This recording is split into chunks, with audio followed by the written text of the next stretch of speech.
Habang kami naglalakad, hindi namin inaasahan na makikita namin si Tatay Eduardo dito sa daan na natutulog sa may waiting shed.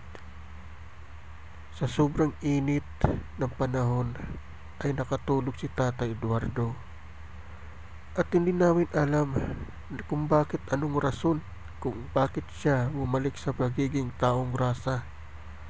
Paano na kaya yung mga iniwan niyang pamilya dun sa isla? At hindi ba siya natatakot na naman bumalik dito sa pagiging taong grasa?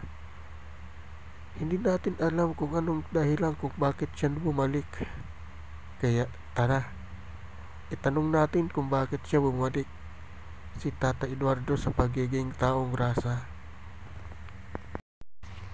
Tara, lapitan natin si Tata Eduardo kung bakit bumalik na naman si Tata Eduardo sa pagiging taong grasa.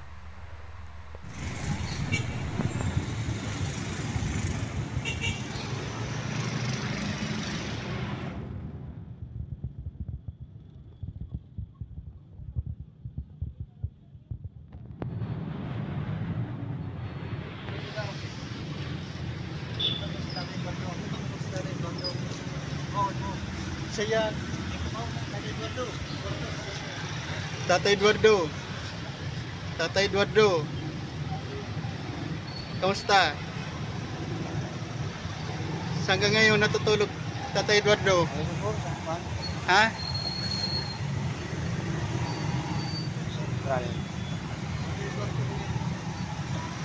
Ang laki na ng pinagbago mo, Tatay Eduardo. Hindi ka na umuwi sa isla. Dito ka na lang sa Naga. Ayaw mo na doon. Doktor ka na pala. Doktor ka na. Nurse ka na pala, doktor. Mag-isang taon ka na dito, Tatay Eduardo. Talagang ayaw mo na bumalik. Kahit saan ka nakakatulog doon, dito sa Naga. Hindi ko masyado. Ito lang. Dito.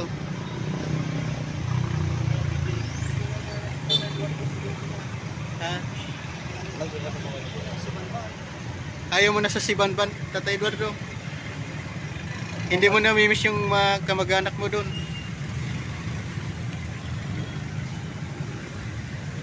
Nangangalakal ka pa? Saan mo nilalagay yung kalakal mo, Tatay Eduardo? Sa may tulay? Sa may... Yung bakanting lote. Bakanting lote. Ang daming mga alahas. Nagbe-baseball ka na pala, may doktor. Ang dami mong racket. May delight ka pa.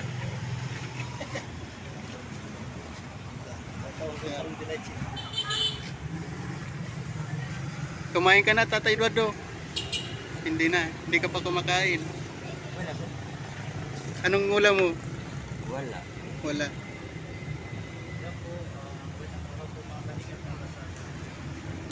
Yan. Tatay Eduardo. Ha? Ay, mananungulog sa iyo naman? Wala. Paano ka nakarating dito? Wala. Hadlang lang? O pagsakay mo ng bangka? Nagtabay ka? Wala. Hinahanap ka na ni Kalampitos. Hinahanap ka ni Kalampitos. Ito yung bahay mo. Nagtakas pinili na lang na nakatira dito. Sino na nakatira doon sa bahay mo? Sino nakatira? Ha? Sino na nag-star?